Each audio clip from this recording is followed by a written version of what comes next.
सुरुवातीला बातमी येते ट्रम्प यांच्या धमकीची आणि भारताच्या उत्तराची। जुन्या मराठी चित्रपटामध्ये ग्रामीण महाराष्ट्रातल्या राजकारणाचं चित्र रंगवलं जायचं। त्यात प्रत्येक गावात एक नतद्रष्ट पुढारी असायचा। जगातले सगळे वाईट गुण त्याच्या अंगी, पण तरीही गावात त्याचाच शब्द ऐकला जायचा। असंच साधारणपणे चित्रपटात दिसायचं। हा संदर्भ देण्याचं कारण म्हणजे अमेरिकेचे अध्यक्ष डोनाल्ड ट्रम्प। तेही अशाच फिल्मी गावातल्या नतद्रष्ट पुढाऱ्यासारखे। आपण जगातले सगळे नियम मोडायचे, मात्र तेच नियम इतरांनी मोडले तर त्यांचा इगो दुखावणार। याच दुखण्यातून गेल्या 5 दिवसात त्यांनी भारतावर वारंवार टीका केली। भारतावर आणखी कर वाढवण्याची धमकी ते गेले 2 दिवस देतात। अर्थात भारतानेही त्यांना तिखट उत्तरच दिलंय। सुरुवातीला चीनशी व्यापार युद्ध छेडण्याचा त्यांनी प्रयत्न केला, पण तिथे डाळ शिजत नाही म्हटल्यावर ते भारताकडे वळलेत का, असा प्रश्न निर्माण होतोय। याच पार्श्वभूमीवर हा खास रिपोर्ट। ट्रम्प यांची पुन्हा धमकी।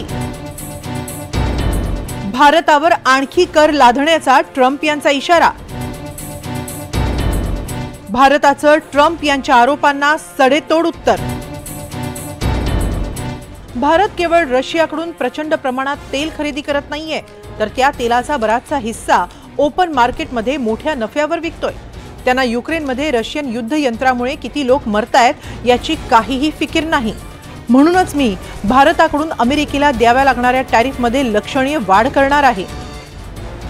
सोमवारी रात्री डोनाल्ड ट्रम्प यांनी ही धमकी दिली। गेल्या आठवड्यात शुक्रवारी ट्रम्प यांनी अशीच सोशल मीडियावरून भारतावर 25% कर लावण्याची घोषणा केली।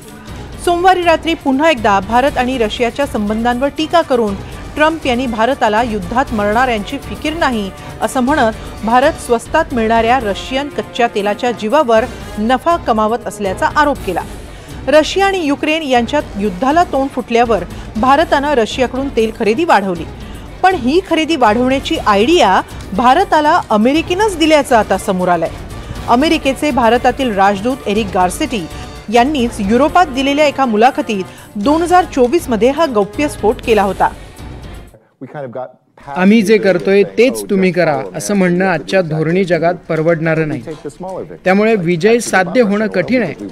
त्याऐवजी आम्ही छोटे छोटे विजय मिळवण्यात आनंद मिळवलाय।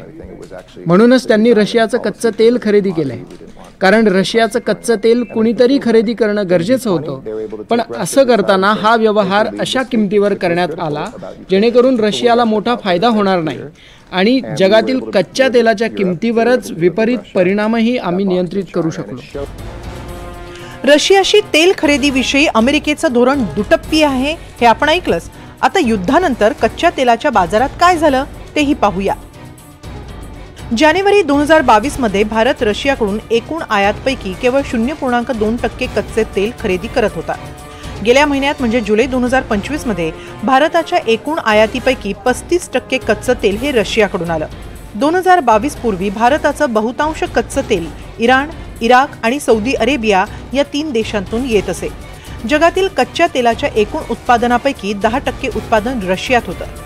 2022 मध्ये या 10% कच्च्या तेलाचे सर्वात मोठे गिराईक असणाऱ्या युरोपियन युनियननं खरेदी थांबवली। रशियाची आर्थिक कोंडी करण्याच्या हेतूनं युरोपियन युनियननं रशियाकडून कच्च्या तेलाची आयात टप्प्याटप्प्यानं कमी केली। त्याच काळात भारतानं टप्प्याटप्प्यानं रशियाकडून तेलाची आयात वाढवली। रशियाची अर्थव्यवस्था कोलमडणं हे जगाला परवडणारं नाही हे सर्वांना ठाऊक आहे। अमेरिकेने भारताला युक्रेन युद्धाच्या दरम्यान रशियाकडनं तेल आयात करायला प्रोत्साहन दिलं होतं।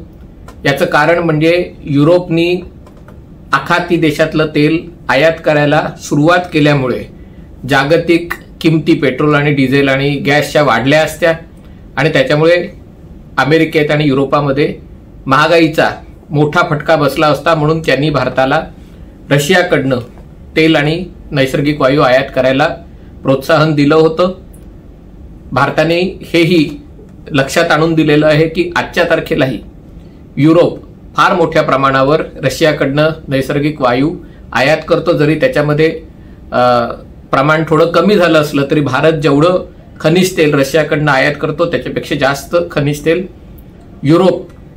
नैसर्गिक वायू युरोप रशियाकडनं आयात करतो। आणि तिसरी गोष्ट म्हणजे भारताने हे देखील अमेरिकेला सांगितलेलं आहे की स्वतः अमेरिका अनेक प्रकारची खनिजं रशियाकडनं आयात करतं आणि त्यामुळे अमेरिका आणि युरोप जर रशियाकडनं आयात करत असतील तर भारतासारखा सार्वभौम देश ज्याचं धोरण स्वतःच्या राष्ट्रहिताशी जोडलं गेलेलं आहे, तो देश रशियाकडनं आपल्या राष्ट्रीय हिताला डोळ्यासमोर ठेवून खनिज तेल, नैसर्गिक वायू आणि अन्य गोष्टीही आयात करत राहणार आहे. दरम्यान या सगळ्या पार्श्वभूमीवर भारतानं अमेरिकन अध्यक्षांच्या सततच्या धमक्यांना चोख उत्तर दिलंय. भारताचं परराष्ट्र धोरण हे देशातील जनतेच्या हिताच्या दृष्टीनं आखलं जातं. इतरांच्या हस्तक्षेपाचा प्रश्नच येत नाही असं भारतानं स्पष्ट केलंय. प्रेशर आणण्यासाठी अशा गोष्टी करायच्या आणि एक 25% तर कर लादणारच आहे. त्याशिवाय रशियन ऑइल घेतल्याबद्दल पण जास्तीचा कर, असं जे काय चाललंय त्याच्यावरती, ह्या दुटप्पी धोरणावरती भारताने मला वाटतं चांगलंच उत्तर दिलंय. याला आपण असं म्हणू शकतो की शुद्ध मराठीमध्ये जशी म्हण आहे, आपला तो बाब्या आणि दुसऱ्याचं कार्ट. मला वाटतं अमेरिकेचं धोरण, मला वाटतं परराष्ट्र धोरण ह्याच विधानावरती जर म्हटलं तर वावगं ठरणार नाही. फेब्रुवारी महिन्यात अमेरिकेचे अध्यक्ष डोनाल्ड ट्रम्प आणि पंतप्रधान नरेंद्र मोदी यांची महत्त्वाची भेट झाली. त्यावेळी भारत अमेरिका व्यापार $500 अब्ज नेण्याचा निश्चय करण्यात आला. गेल्या 4-5 महिन्यात भारत अमेरिका यांच्यात व्यापारी करारावर वरिष्ठ पातळीवरील चर्चेच्या 5 फेऱ्या झाल्या. पण व्यापार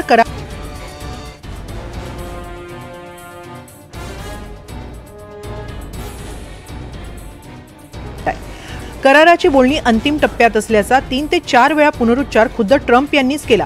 मात्र त्यांनी आता त्यांचा पवित्रा बदललाय. त्यामुळे आता भारत अमेरिका व्यापार करारही लांबणीवर पडणार हे निश्चित आहे. एक गोष्ट म्हणजे ह्या सगळ्या पार्श्वभूमीवरती भारत, रशिया आणि चीन ह्या हे जे 3 देश आहेत त्यांच्यामध्ये एकीकरणाची काही शक्यता आहे का, ज्याला आपण RIC असं म्हणतो, रशिया, इंडिया, चायना. 3 दशकापूर्वी असा एक विचार झाला होता. दिवंगत गोर्बाचेव हे जेव्हा रशियाचे प्रेसिडेंट होते त्या काळात सुद्धा असा विचार झाला होता. अर्थात सध्याच्या काळामध्ये सर्वात ज्याला आपण म्हणतो की विश्वासार्हता ही भारताची अख्ख्या जगामध्ये, आणि त्यानंतर जर विचार केला तर जे कुरापत करणं चीनचं सगळीकडे चालू असतं, त्यात अर्थात भारत सुद्धा काही अपवाद नाही, कारण भारताविरुद्धाने 2019 पासून कुरापत सुरू केली, ज्याला आपण म्हणतो की एक विस्तारवाद, जास्तीत जास्त ठिकाणी कशा तऱ्हेने आपण आपलं बस्तान बसवू शकतो. पण चीननी जर या भूमिकेत काही मावळपणा घेतला तर सध्या काही अशा बोलणे चालू आहेत. भारताने सुद्धा टुरिस्ट विजा देण्यासाठी थोडं मवाळ धोरण अवलंबलंय. अर्थात चीन आणि रशिया यांची जवळीक तर सगळ्यांनाच माहिती आहे. त्यामुळे अमेरिकेला शह देण्यासाठी ही 3 बलाढ्य राष्ट्र जर एकत्र आली तर ती पण आंतरराष्ट्रीय राजकारणात मोठी ढवळाढवळ होऊ शकते. 20व्या शतकातील परराष्ट्रीय संबंधांना रशिया आणि अमेरिका यांच्यातील शीतयुद्धाची पार्श्वभूमी होती. सोव्हिएत युनियनचा पाडाव झाल्यानंतर 21व्या शतकाच्या सुरुवातीपासून द्विध्रुवीय परराष्ट्र नीतीचा अंत झालाय. गेल्या 25 वर्षात बड्या देशांनी परराष्ट्र धोरण दिवसेंदिवस आत्मकेंद्री करण्यावर भर दिलाय आणि भारतानंही तेच धोरण स्वीकारलंय. आत्मकेंद्री धोरण स्वीकारल्यानंतर दुसऱ्याचं नुकसान होऊ नये याचीही काळजी भारतानं वेळोवेळी घेतली आहे. त्यामुळे अमेरिका, चीन आणि रशिया या सगळ्यांशी भारताचे संबंध कमी अधिक फरकानं मैत्रीचेच राहिलेत. ट्रम्प अध्यक्षपदी आल्यापासून मात्र अमेरिकेच्या परराष्ट्रीय धोरणाविषयी असं काही म्हणता येत नाही. जगाचे धोरणकर्ते आपण आहोत अशा राणा भीमदेवी थाटात वावरणाऱ्या ट्रम्प यांना आता भारत भविष्यात कसं हाताळतो हे बघावं लागणार आहे. Bureau report, NDTV Marathi.